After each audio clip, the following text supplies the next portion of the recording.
नींद बराबर नहीं आती, नींद बराबर नहीं आती है तो इसका माने एक ही आप जान लीजिए कि आपके शरीर में अगर वात बढ़ा हुआ है, वायु बढ़ी हुई है, तो अच्छी नींद कभी नहीं आएगी। तो इसके लिए बहुत सरल उपाय मैंने बताया था। रात को गाय का घी हल्का गर्म करके दोनों नाक में डाल के सोएं।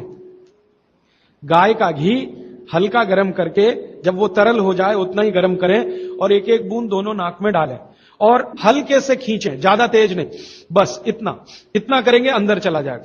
बहुत खींचने की जरूरत नहीं, क्योंकि आगे चला जाएगा, जहां नहीं जाना चाहिए वहां भी चला जा सकता है। तो हल्का खींचकर छोड़ दें और सो जाएं, भूल जाएं। फिर नींद बहुत अच्छी आएगी, खर्राटे बिल्कुल बंद हो जाएंगे, स्नोरिंग बिल्कुल खत्म हो जाएगी। नींद के समय जो खराब सपने आ रहे हैं वो सपने कभी आएंगे नहीं, अच्छे ही सपने आएंगे जब भी आएंगे। रात में नींद कभी खुलेगी नहीं, 6 घंटे के पहले आप उठेंगे नहीं कम से कम।